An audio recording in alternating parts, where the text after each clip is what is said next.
2016 to 2020, and she is served as of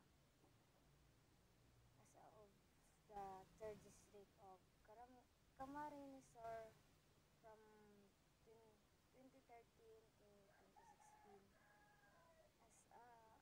Robredo has multiple program in the office of the Vice President. Her flagship anti-poverty program on Angat Buhay has helped address key area including education, rural development, and healthcare. Uh, Partnership with more than 300 organizations during the COVID-19 pandemic in the Philippines under the LINI response by the providing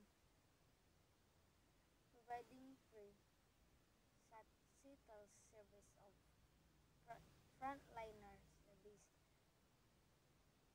are working, swab test, telehealth,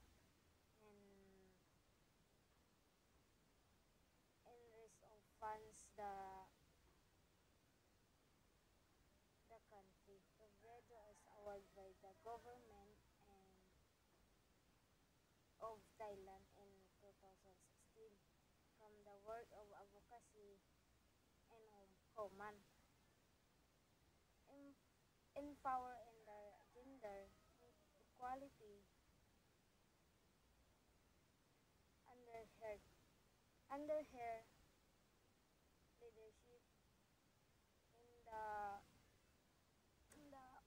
OVP also received the ISO of 931